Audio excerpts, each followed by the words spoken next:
Good afternoon, and thank you all for being here. My name is Erica Thomas, and I'm the CEO of Transitional Solutions, and I'm joined by several members of our project team who I will introduce to you shortly. Our presentation today is intended to provide a technical briefing on the process we undertook, what we heard, and what we learned, as well as opportunities for continued collaboration and system strengthening moving forward. We deeply appreciate the trust placed in our team to carry out this important work, and we look forward to presenting our findings and engaging in meaningful dialogue today. We would like to start by acknowledging that our team at Transitional Solutions works across many traditional territories and homelands of First Nations, Inuit, and Métis people. We recognize and respect the deep histories, cultures, and contributions of Indigenous communities across Turtle Island. We are especially grateful to have conducted this work on the traditional and unceded territories to many Indigenous peoples, including the Dene, First Nation, Métis, and Inuit. We recognize the unique and diverse Indigenous governments, cultures, and histories that shape this region, and we extend our sincere thanks to the communities and leaders who welcomed us, shared their experiences, and contributed to this work. Your stories and guidance have been central to our understanding and to the recommendations we bring forward today. We remain committed to learning from, working with, and supporting Indigenous leadership. I do want to take a moment to acknowledge the incredible team that made this work possible. This report reflects the collective effort of 12 subject matter experts representing a cross-section of expertise from across Canada. Sorry, I'm just seeing people in the lobby and I want to make sure that we're able to let everybody in here. Thank you. This report reflects the collective effort of 12 subject matter experts, as I said, representing a cross-section of expertise from across Canada. Each member spent time engaging directly on the land in the Northwest Territories. TSI would also like to thank our partner. I can mute. Can everyone just please make sure you're muted?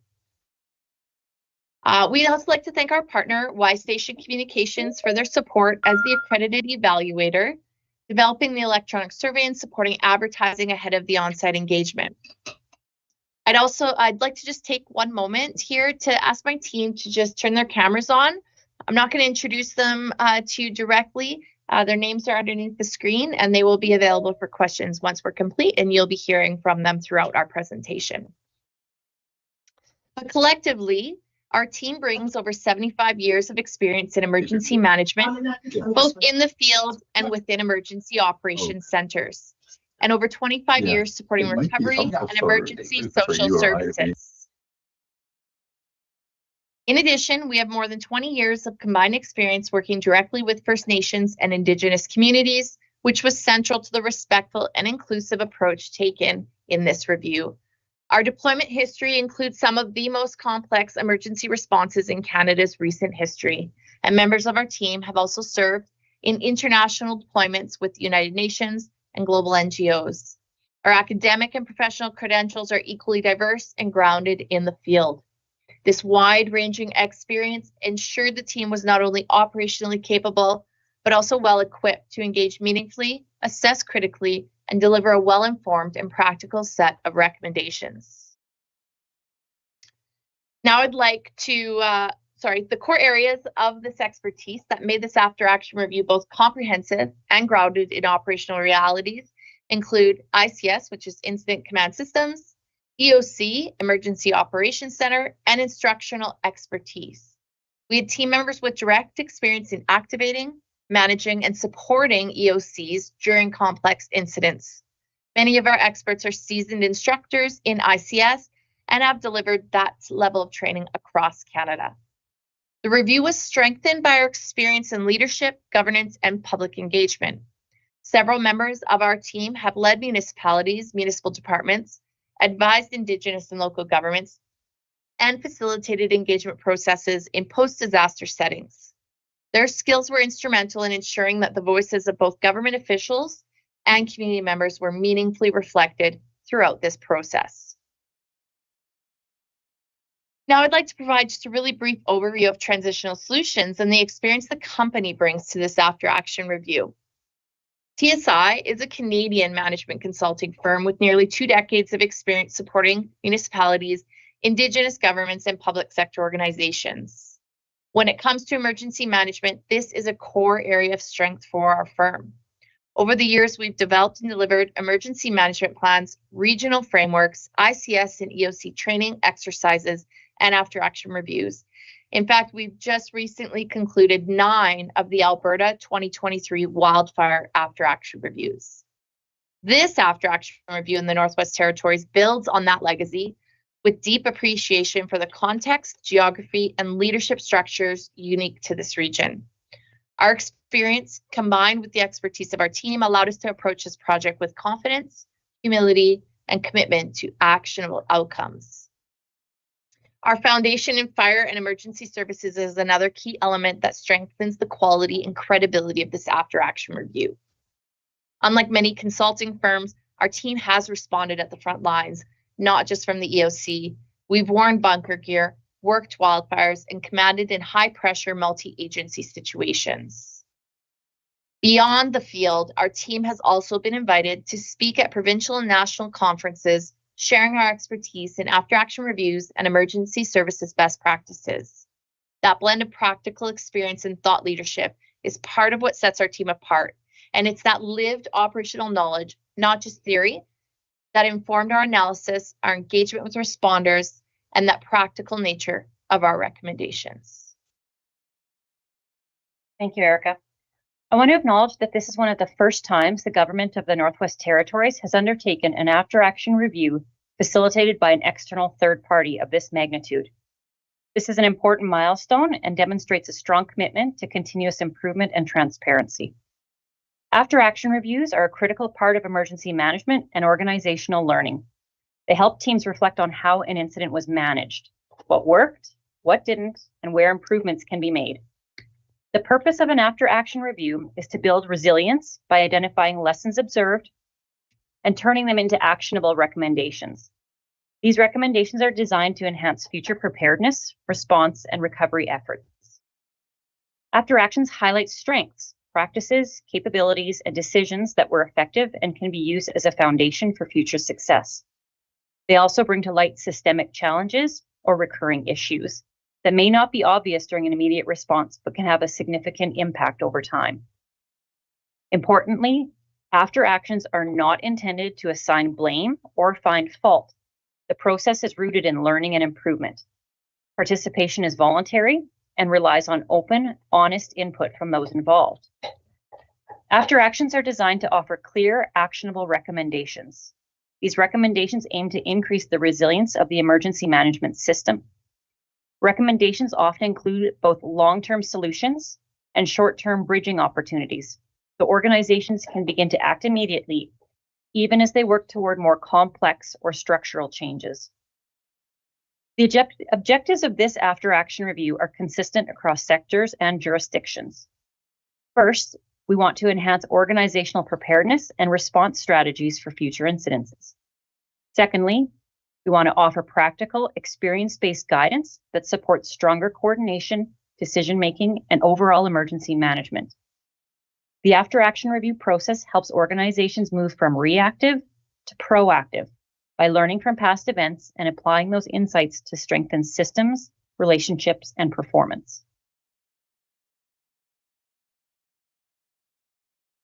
What you're seeing here, one moment. We're having a moment. I don't know what happened with this slide. We can come back to this slide. Yeah. We'll come back to this one so we can speak to it on the methodology. In the meantime, I'll speak to the fact that what was experienced in the Northwest Territories for 2023 was not unique to the North.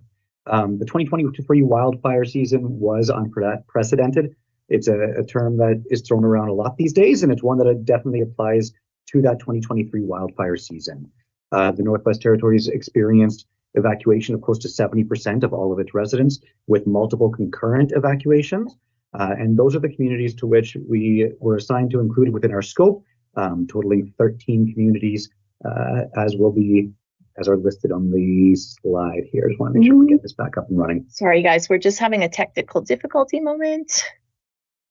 Just 1 minute.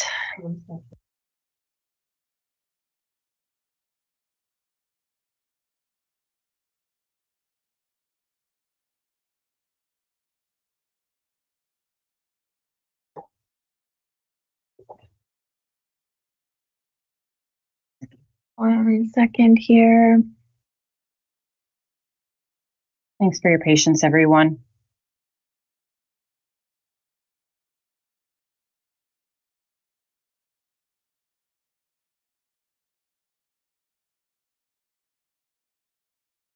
Okay, I want to go back to Carrie. Thanks, everybody. What you're seeing here is the full life cycle of the after-action review process, from the moment the opportunity was first initiated through to the final deliverables. While the milestones are laid out sequentially, the process was anything but linear. It required coordination across multiple departments, partners, and communities, each contributing different pieces of the puzzle. Early phases were focused on understanding the landscape, gathering documentation, aligning on expectations, and designing a review process that was both respectful and thorough. The heart of this work took place in the field, listening directly to those leading operations and those impacted by the emergency events. Oftentimes, those leading were also impacted, adding layers of complexity and trauma. The insights gathered during this period shaped every recommendation that follows. As we moved from engagement to analysis and reporting, there were multiple points of feedback from an oversight committee. This ensured that the draft report accurately reflected not only the facts, but also the lived experiences of those involved. It's important to note how much care went into validating what we heard, balancing personal perspectives with formal documentation and broader emergency management principles. Now, with the review complete, we move into the most important phase, action. The recommendations are not intended to sit on a shelf. They are designed to support ongoing learning, strategic planning, and capacity building for the future events. This timeline demonstrates transparency and accountability, but more importantly, it reflects the trust placed in this process by everyone who participated. Perfect. And then just to reiterate, I mean, the scale of the wildfires that were experienced in 2023 was truly unique and created numerous complexities. There were multiple concurrent evacuations. You can see the list of communities that were within our scope of review within this after-action effort. Our methodology involved extensive documentation reviews, virtual workshops, and community consultations. Engaging with various interested and affected parties, including government members and businesses, allowed us to gather diverse perspectives. Public survey responses further enriched our understanding of community needs and their expectations, ensuring that the recommendations are grounded in comprehensive data and insights. An important part of the methodology for this after-action review was ensuring that the process remained an independent third-party review. To support that independence, an oversight committee was established at the outset of the project by the Government of the Northwest Territories. This committee provided neutral guidance and accountability throughout the process. The committee is composed of 3 individuals, each nominated by a different organization to ensure broad representation. One was appointed by the Standing Committee on Accountability and Oversight from the Legislative Assembly. One was appointed by the Northwest Territories Council of Leaders, reflecting the perspectives of Indigenous governments. And one was appointed by the Government of the Northwest Territories. This diverse composition helped ensure that decisions around the project, including the selection of the external contractor, Transitional Solutions, and the evaluation of the deliverables were made with transparency, balance, and credibility. The Oversight Committee's mandate included overseeing the request for proposal process, the awarding of the contract, and monitoring progress to ensure that the work remained consistent with the approved scope. Their involvement added rigor to the process and reinforced the after-action review's purpose to provide meaningful, objective recommendations based on a fair and balanced examination of the 2023 emergency response. All recommendations are grounded in key findings consistently heard throughout our engagement activities and substantiated by supporting documentation. Thanks, Carrie. A request in the chat was that we identify who we are. So Jen McManus with TSI, Greetings. As we journey through the after action report process and visited communities across the territory, 6 consistent themes informed our 35 recommendations that came out through the various engagement of audiences and segments and the survey and interviews with the Government of Northwest Territories bureaucracy. These themes were consistent, prominent, and noted as part of our final destination of our recommendations. First and foremost, resiliency without structure and resources are unsustainable. Communities, the bureaucracy, the healthy helpers, the agencies, the not-for-profits, the entire territory did a deep, heavy lift of resiliency to support their community members and each other. However, systematic supports needed to be implemented for overall effective operations, health and wellness of teams, and the anticipated supports for the general public. The need for a dedicated emergency management agency, this was consistently shared with us because these comprehensive crisis supports within an agency model with budgets, tools, processes, skills, and specialization would allow for a predictive emergency management system in complex events such as 2023. Inclusion for capacity was a theme that came through from the community level and across the GNWT with regards to building inclusion in partnerships, working together and hearing the voices of those impacted by events and emergencies. Building trust and transparency. This was also a very significant theme that we heard across communities and across audiences, that to highlight clarity, consistency, good timing of messaging, and cultural competency was really important to the general public and to the bureaucracy of the GNWT. Preparedness has to be practiced daily at the household level and in community. Stronger emergency management capacity in the territory resides at the household and community level, including working with and collaborating with key partners, either sister nations, sister communities, agencies, NGOs, and again, working with the territorial government. And the final one was systems integration for efficacy and efficiency. So a whole of government approach across departments, working with municipalities and Indigenous governments. Good afternoon. These are the most urgent actions to be taken within the next 12 months. First, we recommend creating a territorial emergency management agency that operates independently but remains accountable. This structure will provide dedicated leadership and coordination during emergencies. Second, ICS training tracking should be centralized to ensure GNWT has a clear picture of trained personnel across departments. Third, emergency preparedness messaging needs to be updated to reflect current risks, responsibilities, and response expectations. And most importantly, Indigenous governments must be engaged as full partners in emergency management throughout planning, response, and recovery. These steps will immediately strengthen coordination and trust across the system.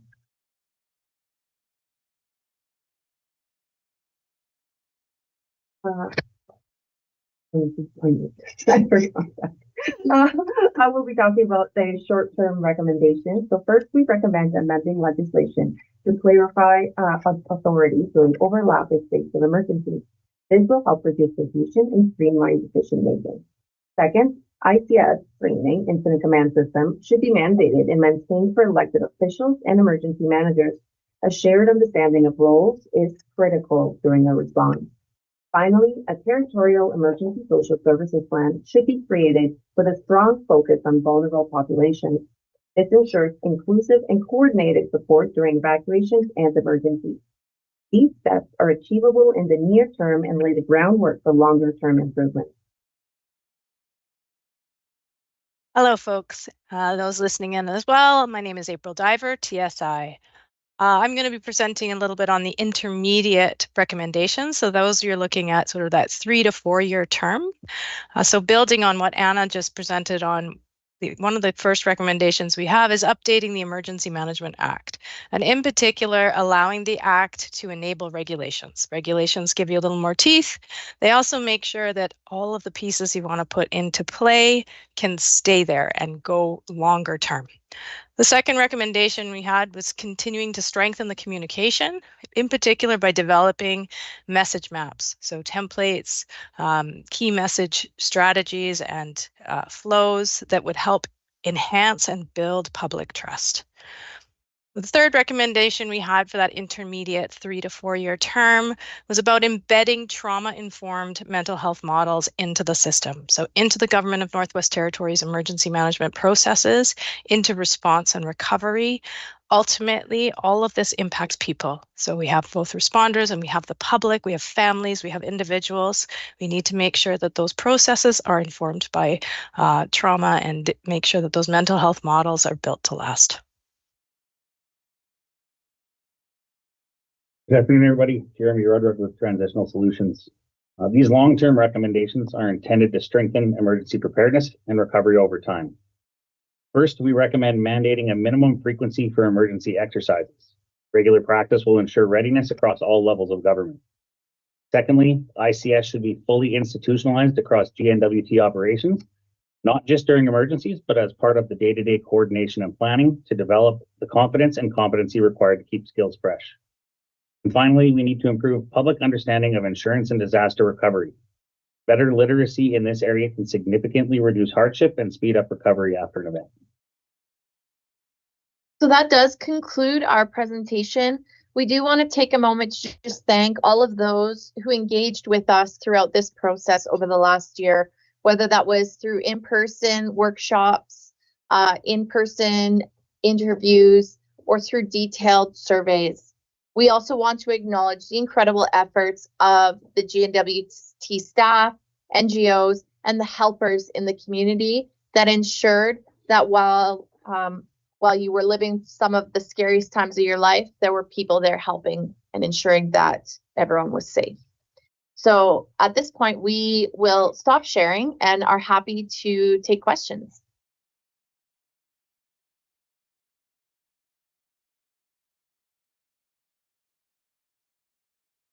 Any questions? Ollie with Cabin Radio, please go ahead. Thank you, everybody, and thank you for your hard work on this. I'm sure we all appreciate it. A couple of questions to start with. Having read through this now, in TSI's view, who ultimately should be the level of government responsible for issuing any evacuation order?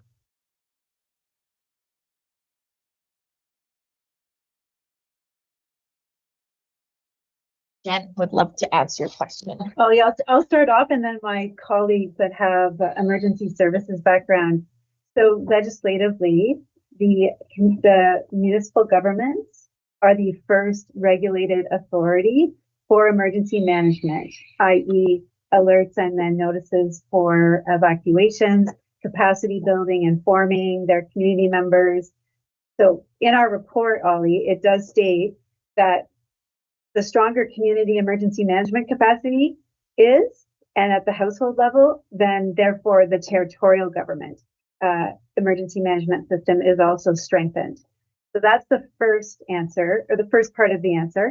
Does anybody else from my colleague circle wish to comment on that?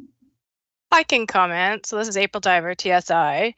So not to be facetious, but I guess it really does start down with the individual, right? So the individual is responsible to evacuate when there is a danger. And I think through the TSI report, you'll get that sense that wherever possible, we want to empower individuals through preparedness, through government support, through communities, the lowest level possible to get that action going, right? It's going to be the ones closest to the ground that are going to make that call, and the legislation needs to enable that. And then the other communities and support systems and governments and layers of government need to support those actions and only step in when they absolutely have to. And so that's kind of what you'll see through the report, is that reinforcement of building up preparedness at the community level so that those actions can be taken at the right level. Okay, so just to follow up on that then, because during the fires and afterward, I think there was a whack of confusion about who ultimately was going to be issuing an evacuation order, not least because it sometimes changed in last minute circumstances, Yellowknife being an example. What I'm hearing you collectively say there is that rather than take that responsibility away from municipalities, say, and say, okay, the territorial government always does this, the solution here is to increase municipal capacity to be able to issue an evacuation order effectively and meaningfully. Is that right? Correct. You're yes. seeing nods around the room. So for those who are on the air and can't see that, absolutely everybody is nodding their heads. That is exactly what should be happening. I think, Ollie, I would just add too, is that it is important and incumbent upon community governments and Indigenous governments to ask for assistance if something gets bigger and out of scope that they do not have the capacity to deal with. And that's where moving through asking for help and assistance is key and important. I'm just going to squeeze one last question in here for the time being, which is at the bottom of this, in the appendices, under the MLAs and elected leadership category, it says 6 people in that category completed the survey. Now, is that MLAs and municipalities? Does that include federally elected representatives? I guess how many people did you identify in that category total? That is 6 respondents out of how many who could have responded? We wouldn't have those numbers because it was an open public survey.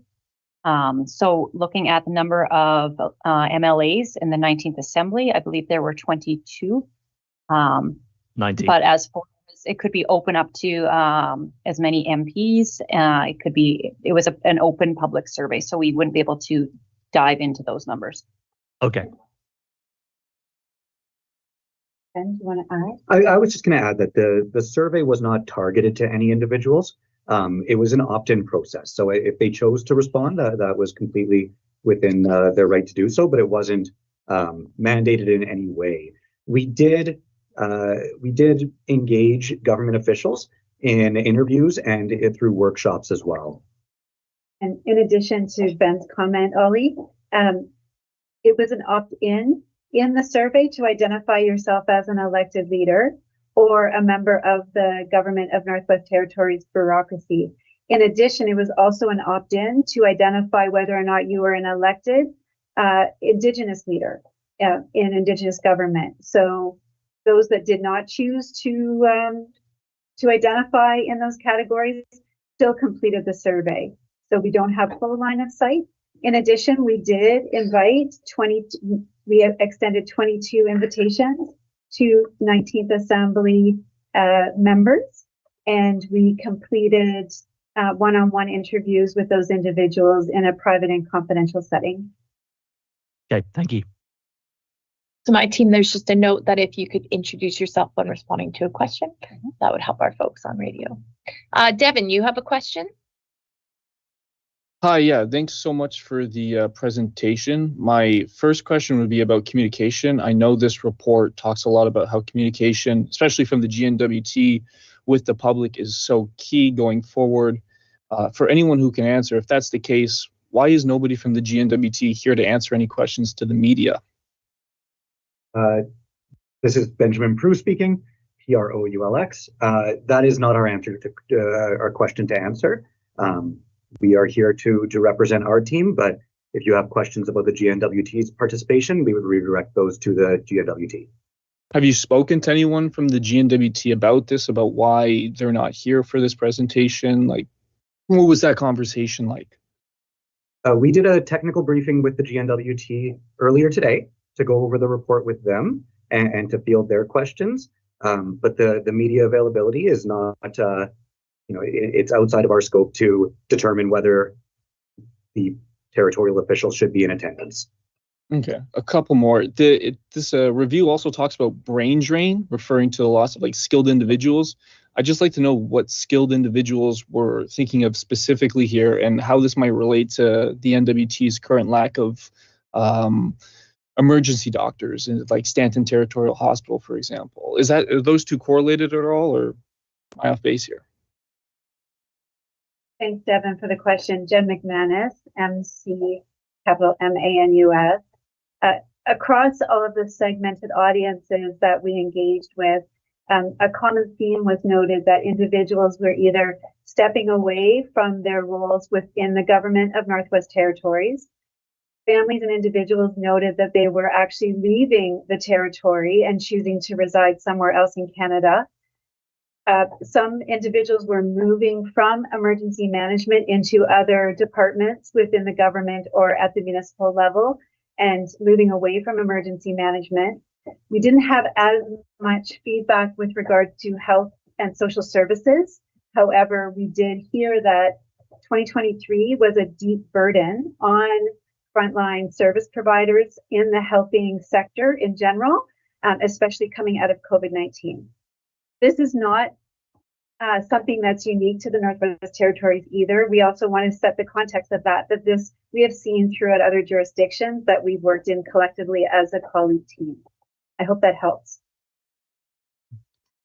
So maybe I didn't hear it, but is there like specific people in specific fields that I can think of, like, for example, like corrections officers or people working at like aviation? Like who should I be thinking of when I hear skilled individuals?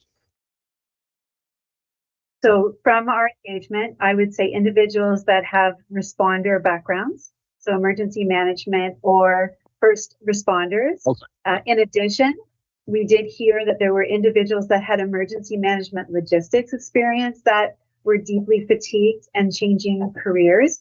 We also saw crisis communication and feedback on frontline service provision in housing, feeling that emergency management was a bit draining for them and they were possibly looking at a new career field or a new direction. So those are some examples. I hope that helps. Yeah, I have one more. It's about it's in quotes in the review. It's called like e-vacationing, or it's when GNWT staff didn't really know what to do, so they took this sort of what people were calling an e-vacation. I just want to know a bit more about, how many people talked about doing this, and what does it look like? Was it just people forgetting to bring their work laptop or didn't know if they should? What is that stuff? Carrie Holmes, I can respond to that. So this was a common theme that we heard across our engagement. Those that didn't have a defined role didn't know necessarily what their role should be. So when there was questions about whether they should stay in the territory to support or whether they should evacuate as a resident. So if and when they evacuated, there was not clarity or a direct line of sight to what their role should be, if they should be continuing work or if they should be caring for family, taking time. There were also those that were already out of territory for health and other reasons that didn't know if they should be returning back to work. So really it was about clarity of understanding what an essential role was and if they fell into that category and what that meant versus being an evacuee. Okay, but how many people fall into that pool? How many people were doing that? Yeah, that was out of scope for us. We weren't tallying numbers in that aspect. We were just looking for common themes, and that was a theme that we heard consistently. Okay, if it was a common theme, what does it take for it to be common? Like, do 10 people have to say they did it? Like, what makes it common? I would say it was less about the number of people self-identifying as going on an evacuation. Sorry, this is Erica Thomas responding. And more just themes that we heard from those that either did stay in the territory or were tasked with handling reception centers or other pieces virtually. And then it was just a common frustration that some of their colleagues were utilizing that time as sort of vacation or as what they termed it evacuations, while others were working tirelessly day and night in order to handle the emergency. And I think there's no fault to anybody when you don't know what your role is and you don't have a defined role, then you tend to sort of hold back until somebody calls you. Okay, thank you.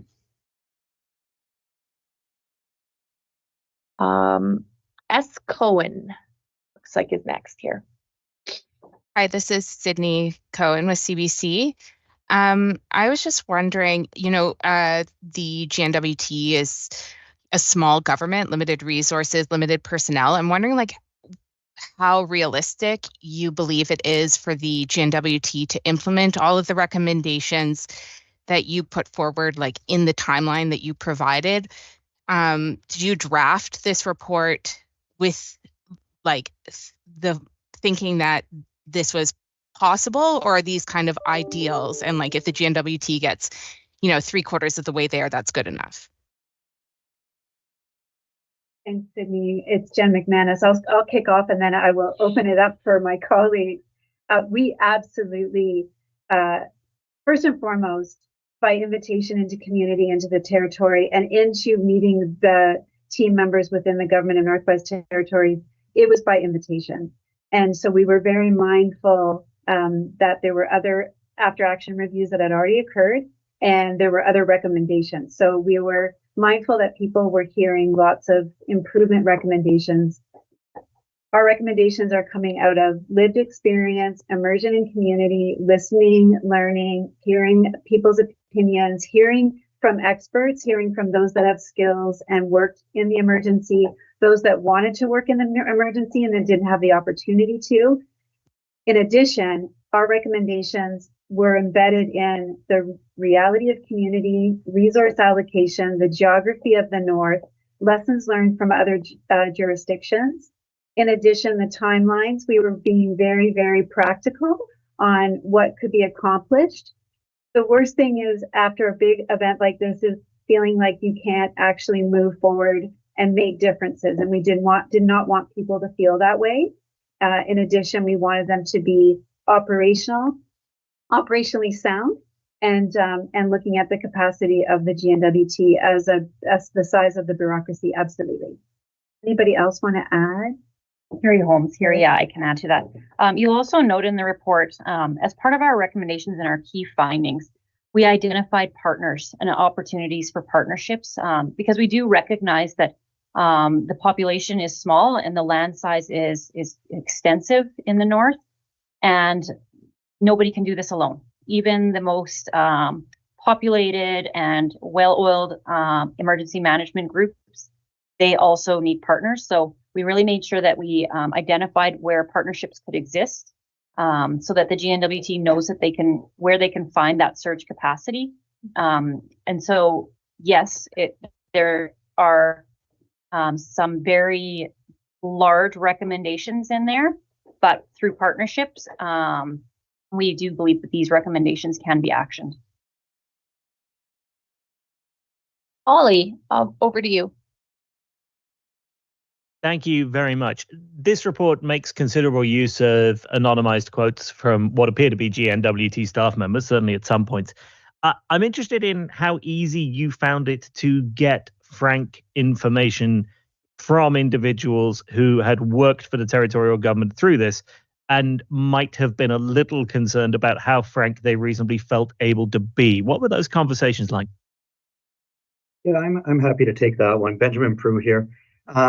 One of the reasons that we do anonymize the specific comments or we find trends and look at our engagement results in aggregate is because we want all participants to feel comfortable opening up and sharing their lived experiences. By adding that layer of privacy and confidentiality, we found that people were more willing to share openly with us. And so that's why they're anonymous within the report. Yeah, sorry. I mean, I'm not questioning that for a second. More just even with the anonymity, were people somewhat reticent at first, or was that an easy conversation to have? Because my experience of speaking with many people working for the GNWT at the time is that they had quite a lot of concerns about speaking really in any format. Yeah, Ollie, it's Erica Thomas here. Definitely, I would say that there was some hesitation. We started our engagement with setting up a number of workshops with the GNWT staff. We definitely had to juggle those workshops around to allow certain individuals to feel comfortable and be in a space with those that they felt safe with. And so there was some of the juggling in that regard. Also, we had a number of individuals that were scheduled for those workshops that opted out, and then we actually worked collaboratively with them to set up individual one-on-one interviews with a number of those people to allow them to be able to provide their debrief of the experience and insight in a confidential manner.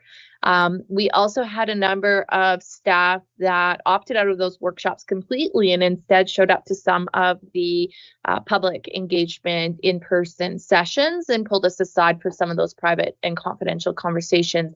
So certainly I believe that there was ample opportunity to provide confidential insight, whether it was through requesting one-on-one interviews or doing the detailed survey. So we're hopeful that we were able to capture as much of that sort of internal GNWT insight and experience as possible. Just one more quick question while I'm at it. Now that you have this review, it's in the possession of the territorial government, does your work stop here on this file until further engagement from the GNWT, unless they come back to you? Do you keep an eye on what happens next? Whether, for your own gratification or because there is something in the contract that says you should? Like what happens from your point of view? Is that it? So following this briefing, our contract with the GNWT is complete and our scope of work is complete.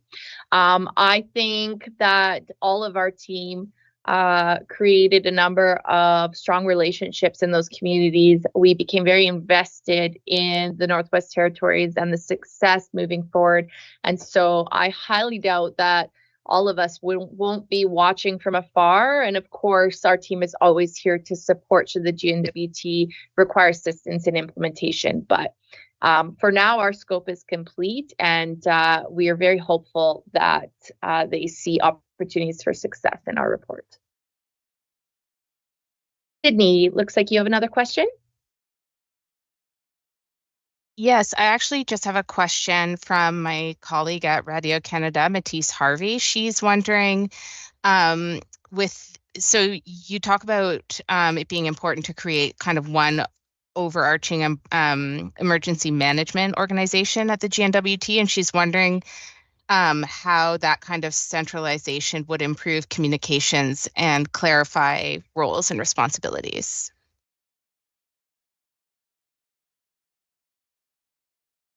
I just pass our mic to Kelly Lear.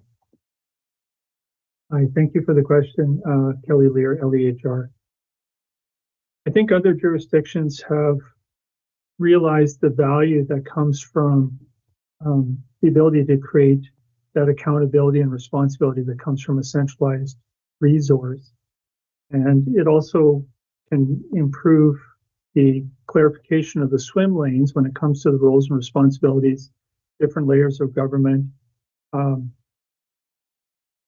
We seem to find it'll streamline processes.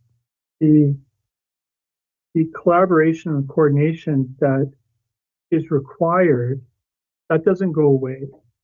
But having people who have the responsibility to be invested in emergency management on a daily basis to help to foresee the challenges and then work towards solutions, and not have emergency management just on the corner of their desk. It's something that they may or may not ever action while they're in their current portfolio. So we spoke to the ability to create surge capacity, the ability to leverage relationships and collaboration, and having one agency responsible to organize that, to flesh it out, we feel will be of value.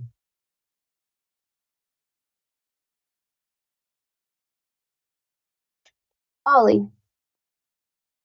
Yeah, thank you. Was there any area here where TSI felt as though it did not receive full cooperation? Okay. Maybe I ask a question of the question, Ollie? Cooperation in what sense? In the sense, no, absolutely. In the sense that TSI wanted access to people, access to documents, to ask certain questions, to hear from certain people, to be able to investigate in a certain way, and was frustrated in its attempts to do so. And that could be on any scale, from just not being able to get quite the right person to being told, no, you're not getting near those documents. Thank you very much. Oh, okay. Well, I'll start, then McManus, and then I can hand it over to any of my colleagues. So first and foremost, I just want to acknowledge how welcome we were across the territory. Small businesses, Indigenous governments, Indigenous communities, hosting communities, communities who were evacuated, Yellowknife, welcomeness to meet with us from the government of Northwest Territories, NGOs who did their own after action review met with us to talk about their experience. So I think it's important that we acknowledge that we were welcome. There was hesitancy with trust and also the emotional trauma that was still residing very much within families, community, and within workplaces. And so building that trauma-informed engagement was really important. We received over 200 documents from the government of Northwest Territories. We did our own media review to inform ourselves of the media footprint prior to our engagement. There were a couple of communities that just based on either community assemblies, it was harvesting season, there were municipal elections, there were people back at school. The fall was a busy time to engage, and so we weren't blocked. It was more the logistics of catching people and being with people in the right place at the right time with seasonal ebb and flow, cultural practices, harvesting, etc. So there were a couple of communities that it was a little bit more challenging to just catch them and be with them in a good way. So that's my answer to your question. Does anybody want to add? Yeah, Benjamin Prue here. I'll just add that we operated as an arm's length firm conducting this after action review. And so we worked with the oversight committee in doing so, and that allowed us to conduct our work completely independently as well, which removed some of those barriers that you're talking about. I'm going to add one more thing, Ollie. If we could have stayed longer, we would have. So one of our reflections is that our team would have loved to have been longer in communities to really spend more time with people. We were doing an economy of scale. We were being very responsible with our travel and our time, our budget and our process. And so if I have a reflection on what we could do better, it would have been wonderful to be in community longer. If you'd had more time, would that have changed what you would have been able to provide in terms of a review? What else might you have wanted to provide here? I can jump in. It's Erica Thomas. Ollie, I don't know that it would have provided us any more or different information. In fact, what we were hearing in the various communities was very consistent. We weren't hearing anything new, but quite honestly, I feel like it would have given us and the impacted parties more time and space to tell their stories and to share their experiences. And I think that that is definitely something that is missing and was missing, is that sort of mental health, that crisis debrief and that ability to share their stories. There were a number of times where we had interviews or spoke with people in community where they were in literal tears, just sort of saying, I needed this. This is the first time I've actually shared this story where I felt like it would be impactful and make changes. And so I think, selfishly, I think it would have just been nice to spend more time giving people those opportunities. Sydney. Hi, thanks. Yeah, I know you have sort of recommendations for the immediate term. I'm wondering, I guess, of all your recommendations, what would you say is the most urgent and most important that the GNWT implement? What is the big takeaway? Thanks. I don't know if it's necessarily Carrie Holmes here. I don't know if it's necessarily one of the recommendations per se, but it is following through on having this be publicly available after action review and continuing to keep it at the forefront and putting through transparency on implementation and where they're at with that. And I would just add, Benjamin Prue here, I would just add that the bigger piece of this is adding structure to emergency management practices early on. That's tied to a lot of those immediate recommendations. And so whether it's the establishment of a territorial emergency management agency, or you're looking at some of the more defined structures within that, those are the pieces that the quicker that you can get those up and running, the better prepared you are, both in the short term and the long term. And there are medium and long term recommendations that we've made that really rely on those structures being in place as well. Let me ship something to add. Yeah, Kelly Lear, I'm going to jump on and support Ben there. Putting on an operational hat, I would really like to see that focus and commitment to ICS education and training, the practice of, the tabletops through full-scale exercises to give the staff and the stakeholders that muscle memory that comes from practice, so that when you're put in a position of emergent response, that you have something to fall back on, and it'll allow you to work within the structures Ben alluded to, the ICS structure, to help ensure that success, get off on the right foot, and make it much easier for those search capacity, the outside agencies that might come in to support you, for them to integrate into your system. And that comes from practice. And like I said, from my operational hat, I would very much like to see that supported early. May I add one? Jen McManus, at the household level, I think one of the most poignant messages we've heard from across communities was that households need better plans for their own empowerment and their own autonomy and their own agency. And so I know your question was more around the government of Northwest Territories, but strong emergency management territorial system also is embedded at the household level. And so we hope as we enter into spring of 2025 that households have an empowered awareness of their own personal household plans. Thank you so much for that. Also, sorry, just to clarify what I believe it was Kelly who said, you talk about ICS training, just for in layman's terms, like what is ICS training exactly? Thank you. Yeah, it's a recognized structure, organizational structure that can be adaptable to any size of event.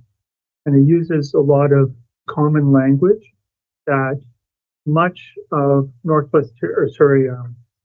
America uses as an emergency management standard. And it allows jurisdictions to slide seamlessly across borders to support each other during long, complex events. And it's something that can be utilized on simple infrastructure projects all the way up to the largest disasters. So it's just it's a recognized tool that's scalable, and we all speak the same language, so we can support each other.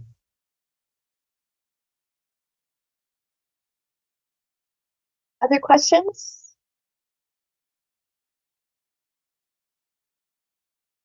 Lisa. Thank you for this presentation today. I just had a question. I'm with True North FM in Yellowknife, and I just wanted to ask, now that all of these findings have been synthesized into like one sort of place, into like a document, I'm just wondering, will you be going back to getting feedback from different members of the public, including people who are sort of in emergency response frontline positions?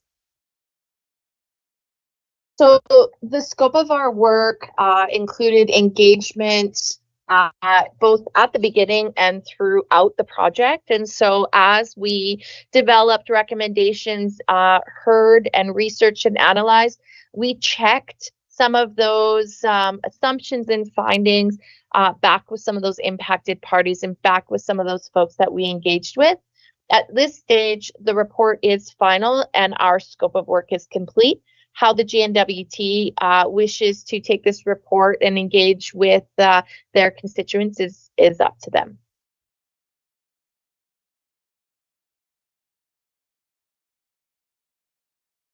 Other questions?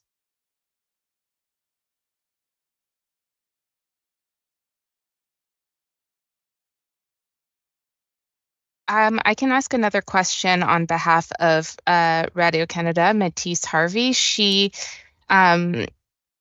asks, what kind of partnerships and agreements the GNWT could potentially reach with jurisdictions like BC and Alberta when you were talking about partnerships? Thanks. I'll take a shot at this one to start us off, Kelvin again. You know, there's a lot of layers to that, and I think the simple ones to build on are health, for example, where Alberta supports the territories when it comes to helping carry for residents. Wildfire, there's a lot of agreements that naturally lend across borders when it comes to the first responders on that level. So there's already doors that are open. We hope incident management teams get developed in the territories. They will always need extra support. They will need relief. And other provinces do have incident management teams that those agreements could be put in place to help provide that surge capacity and even some mentorship for chance. So there's a lot of layers that they can look at. The models are out there. They can ask good questions, and I think I would hope there's strong interest to formalize some agreements to make sure that things can go smoothly in the future.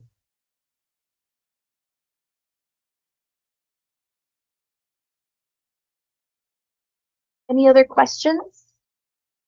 I realize we were scheduled, I believe, till 2:30, so happy to take a couple more questions if anyone has any.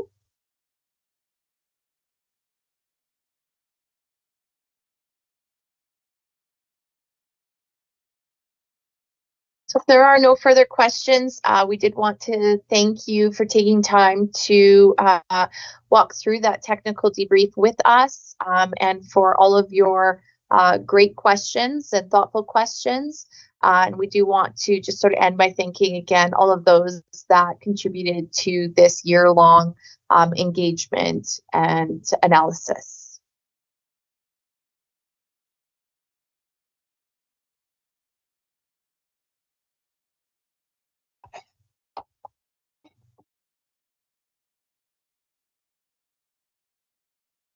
Erica, is there an opportunity for people to reach out if they have further questions?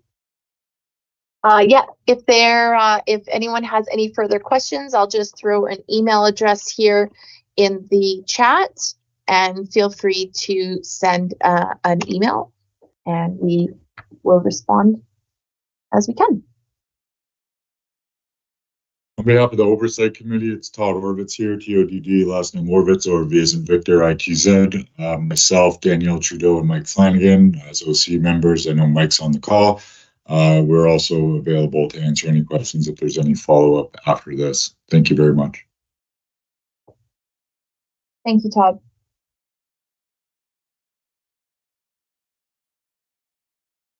Okay, everyone have a wonderful afternoon.